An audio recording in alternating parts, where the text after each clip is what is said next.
안녕하십니까. 채널 뉴시스 구독자 여러분, 여론조사와 관련된 이야기를 한번 살펴볼까 합니다. 최근에 탄핵 정국 이후에 여당이죠, 국민의힘의 지지율이 급전직하로 떨어졌었는데, 최근 여론조사에서 상당히 회복한 조사 결과들이 나오고 있습니다. 국민의힘 지지율이 34.5%, 그리고 민주당의 지지율이 45.2%로 비상계엄 이전 상태로 거의 회복한 이런 결과를 나타냈습니다. 일부 조사에서는 이 국민의힘이 민주당을 앞서는 이런 조사까지 나왔습니다. 뉴데일리라는 인터넷 신문에서 의뢰한 조사 결과인데, 이거는 이제 4일, 5일 보다 더 최근 조사 결과입니다. 여기서는 민주당이 33.7%, 국민의힘이 38.8%, 오히려 국민의힘이 더 앞서는 것으로 이런 조사 결과가 나왔습니다. 자, 그러면 다른 여론조사는 어땠는지 제가 한번 살펴봤는데요. 물론 약간의 시차는 있습니다만, 여기서는 민주당이 42%, 그리고 국민의힘이 24%, 이렇게 좀 격차가 있죠. 비슷한 시기입니다. 리서치뷰가 조사한 바에 따르면 여기서 민주당이 42%, 그리고 국민의힘은 30% 이렇게 조사가 됐습니다. 자, 여기서 한 가지 의문이 듭니다. 이렇게 여론조사 결과가 들쭉날쭉이냐, 이런 의문을 품을 수 있는데, 그래서 제가 실제로 어떤 내용으로 어떻게 설문을 진행했는지 세부 사항을 좀 들여다봤습니다. 에너지경제에서 의뢰한 리얼미터 세부 자료를 봤습니다. 약간 다소 복잡한데요. 왼쪽에 보면은 이 지역별로 서울, 경기, 그다음 대전, 강원 이렇게 쭉 지역별로 샘플링 1,001명에 대한 구분되어 있는 게 나오고요. 같은 1,001명을 대상으로 남성, 여성 구분이 되어 있고, 그다음에 연령별로 이렇게 나눠져 있습니다. 자, 그런데 오른쪽에 보시면 똑같은 숫자인데, 예컨대 서울을 보면은 왼쪽에는 214로 되어 있고 오른쪽에는 186으로 되어 있습니다. 이게 뭘까요? 네, 그렇습니다. 이 전국 인구 분포도에 따른 비율이 존재합니다. 그래서 이 비율에 맞게 서울, 경기, 인천 지역의 표본수를 뽑아야 되는데, 예를 들면 서울이 한 100명 정도의 표본이 필요한데 실제로 전화 통화에 응한 사람이 80명밖에 안 된다. 그러면은 이거를 100명으로 맞춰야 됩니다. 그래야 그 비율에 맞춰서 인구 비례에 맞게 모집단에 가깝게 표본이 샘플링이 되기 때문에, 그래서 그 부분들을 적용하는 것을 가중값이라고 합니다. 그래서 왼쪽에 있는 거는 실제로 전화를 받은 사람들의 통계 자료고요. 오른쪽은 가중값을 적용한 겁니다. 서울의 경우에는 오히려 줄었습니다. 왜냐하면 서울은 전화를 많이 받으시니까요. 서울의 응답자는 굉장히 많은데 오히려 필요한 샘플링은 186밖에 되지 않기 때문에 214명이 응답을 했지만, 이것은 오히려 축소를 해서 186개의 샘플로 조정을 한다, 이 얘기입니다. 자, 그런데 거꾸로 대구, 경북의 경우에는 88명이 지금 응답을 했거든요. 그런데 실제 샘플링은 97명으로 부풀려졌습니다. 자, 이게 가중값에서 오는 오류가 발생할 수 있는 겁니다. 그래서 이 가중값 적용이 얼마나 실제 표본과 다른지, 이 부분을 잘 살펴봐야 됩니다. 그래서 이 조사의 경우에는 제가 방금 말씀드렸듯이 대구, 경북의 여론이 다소 과장된 거고, 그리고 서울의 여론이 다소 좀 축소됐다, 이렇게 쉽게 이해하시면 됩니다. 그런데 문제는 사실 지역별 어떤 비대칭 문제보다는 연령별 이 편차, 오류, 이게 더 큽니다. 리얼미터 이 조사에서는 18세 이상, 29세 미만, 여기 샘플링이 129명이 조사가 완료됐는데, 이것은 인구 표본에 따라서 157명으로 늘려야 됩니다. 좀 확대가 된 거라고 할 수 있겠죠. 좀 쉽게 설명을 드리면, 어떤 과일을 좋아하느냐, 100명을 조사했는데 그 100명의 샘플을 정확하게 조사하기 위해서는 어떻게 됩니까? 천수조사죠. 100명을 전부 다 조사하면은 정확하게 몇 %인지 알 수가 있습니다. 근데 이거를 10명으로 줄였다 칩시다. 5명이 딸기를 좋아하고 2명이 바나나를 좋아한다. 그러면 50명이 딸기를 좋아하고 20명이 바나나를 좋아한다. 이렇게 하는데 좀 무리가 있죠. 더 축소해 봅시다. 자, 3명이 응답을 했습니다. 2명이 딸기를 좋아하고 1명이 바나나를 좋아합니다. 자, 그러면서 확대해서 66명이 딸기를 좋아하고 33명이 바나나를 좋아할까요? 자, 여기서 오는 게 바로 이 그 가중치 적용값을 너무 확대하게 되면 전체 그 여론조사에 왜곡이 발생할 수밖에 없는 겁니다. 그래서 이 부분이 굉장히 중요한데 이 값은 다소 확대가 됐다라고 좀 볼 수 있는 수준의 것으로 보입니다. 그래서 10대 그 청년층의 여론이 좀 확대가 된 거고, 그쵸, 60대 이상은 표본이 좀 많아서 오히려 줄어들었고, 그다음 70대 이상은 또 표본이 모자라서 좀 늘어나고, 이런 형태의 가중치 적용이 되면서 이게 정확하게 모집단을 반영하지 못한다라는 어떤 맹점을 가지고 있는 겁니다. 이 여론조사가 잘못됐거나 이 가중치가 너무 지나치다라고 제가 말씀드리는 건 아닙니다. 이 정도의 가중치의 편차는 어느 정도 존재합니다. 다른 여론조사에서도. 자, 그런데 최근에 관심을 모으고 있는 여론조사가 하나 나왔죠. 바로 윤석열 대통령에 대한 지지도가 40%를 달성을 했다. 일부 언론에서는 이런 좀 문제 제기를 하고 있습니다. 설문 문항에 좀 문제가 있다. 질문을 가지고 약간 좀 왜곡을 한 거 아니냐. 그러면서 근거로 제시한 것이 아시아투데이가 의뢰한 이 문항 중에 3번, 그러니까 1번, 2번 문항이 대통령 지지도가 정당 지지도인데 3번, 4번, 5번 문항이 정치적 편향성을 가지고 있다. 이런 문제 제기를 하고 있습니다. 그래서 제가 그 내용을 봤습니다. 3번 문항이 공수처가 현직 대통령 강제 연행에 대해서 불법적인 논란에도 불구하고 공수처가 현직 대통령을 강제 연행하는 것에 대해 어떻게 생각하십니까? 라는 질문을 했죠. 그러니까 불법적인 논란이 있다라는 것을 전제를 하고 물어봤다. 이러는 거죠. 또 두 번째는 이 윤 대통령이 비상계엄 선포를 이유로 중앙선관위 전산 시스템 해킹 및 부정선거 가능성에 대한 의혹 해소를 위해서 선거 시스템을 공개 검증이 필요하다고 하는데 이게 필요하다고 생각하십니까? 필요 없다고 생각하십니까? 다소 약간 유도적인 질문이죠. 계엄령 집행 당시에 선관위를 장악해서 군병력을 투입했는데 이것이 옳다고 생각하십니까? 그러다고 생각하십니까? 이렇게 되면 또 답변이 좀 달라질 수가 있지 않습니까? 그래서 이런 것들이 정치적 편향성을 가지고 방향을 좀 유도하는 거 아니냐, 이런 지금 문제 제기가 나오고 있는 겁니다. 자, 여기서 한 가지 포인트가 있는데요. 뭐냐면 여론조사 한 샘플이 완성이 되려면 1번부터 10개 문항, 이 10개 문항을 모두 다 답변을 해야 한 개가 완성이 되는 겁니다.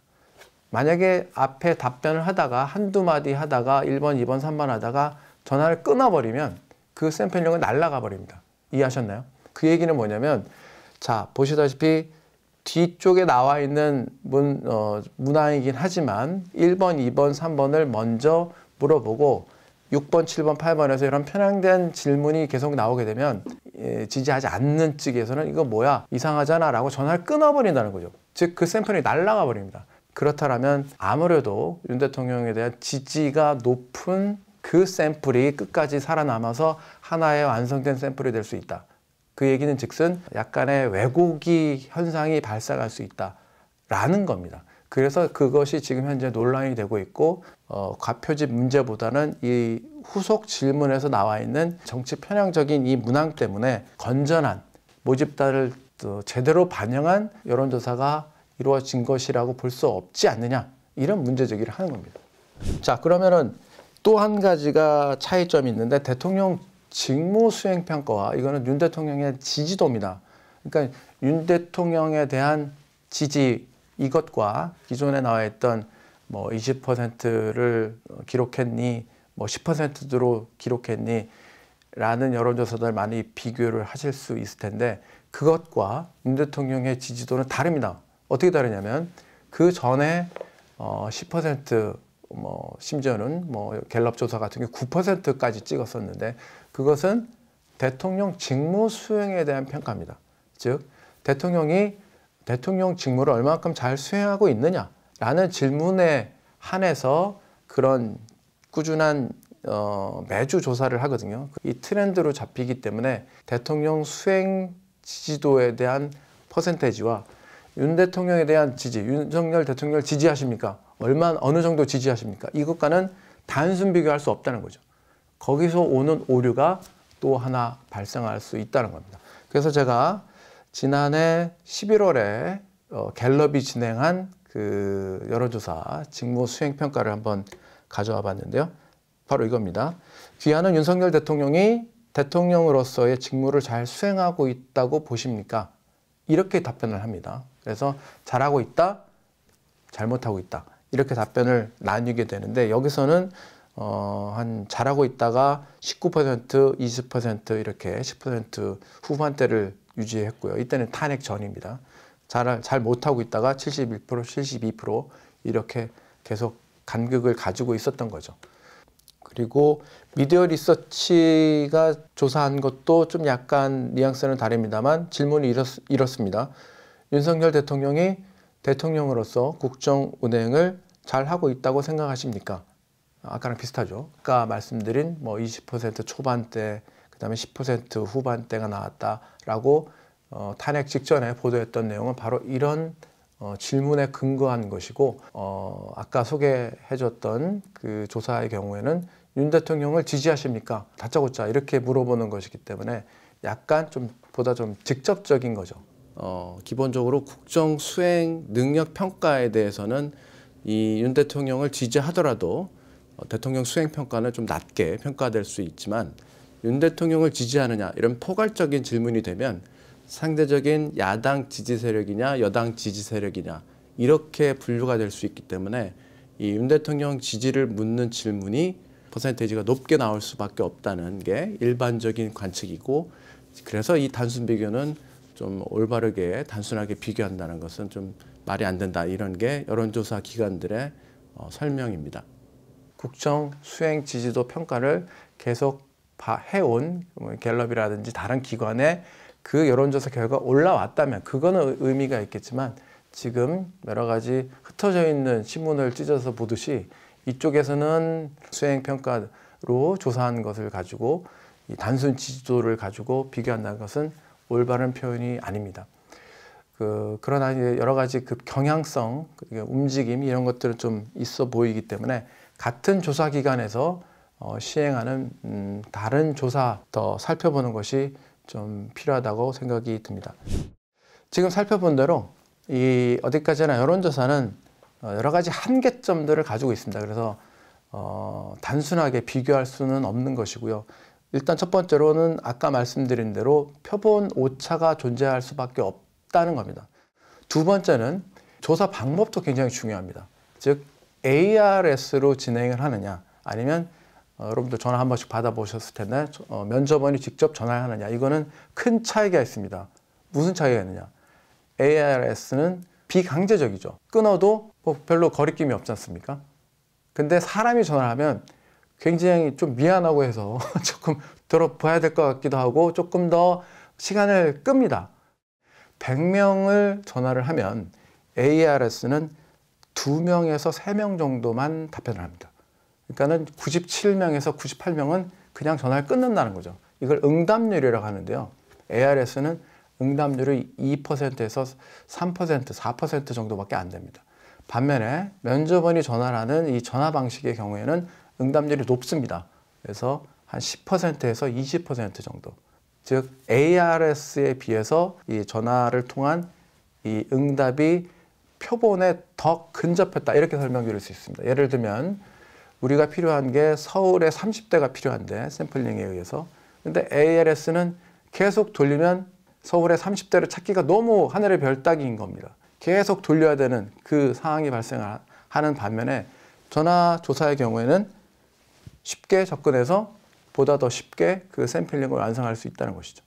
그래서 이 응답률이 낮다는 게 어떤 문제가 발생하냐면 정치적 관심이 높은 적극적인 지지층들이 전화기를 붙잡고 ARS든 뭐 전화조사든 끝까지 버튼을 누르는 거죠. 그 얘기는 난 별로 정치에 관심이 없고 이 상황이 너무 피곤하고 짜증나 라는 사람들에 대한 표본은 전혀 들어가 있지 않습니다. 사실은 그런 의견들이 국민의 대다수 여론일 수 있는데, 그렇기 때문에 보다 적극적인 정치 그 참여층들의 여론이 일반적인 여론을 왜곡할 수 있다라는 문제가 발생하는 겁니다. 응답률이 낮으면 낮을수록. 대신에 응답률이 높다는 것은 우리가 필요한 표집된 그 샘플링을 정확하게 보다 더 쉽게 찾을 수 있기 때문에 그런 오류가 좀 줄어들 수 있거든요.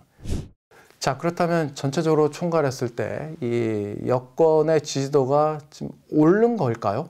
여론조사를 가지고 이 섣부른 결론을 내릴 수는 없을 것 같습니다. 이 표본 추출에서 오는 오류와 적극 응답층에서 과표집 아까 말씀드린 이런 것들에서 발생할 수밖에 없는 오류, 이런 것들이 한 상존하기 때문에 이 무조건적으로 그 수치를 그대로 받아들이기는 좀 어려울 것 같습니다.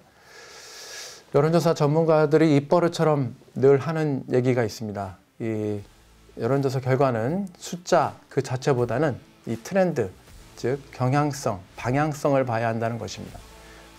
국민의힘 지지도와 윤 대통령 지지도가 어느 정도 회복된 여론조사가 좀 나오고 있는데, 이는 강성 보수 지지층들의 결집이 어느 정도는 좀 이루어지고 있다라고 풀이해 볼 수는 있을 것 같습니다.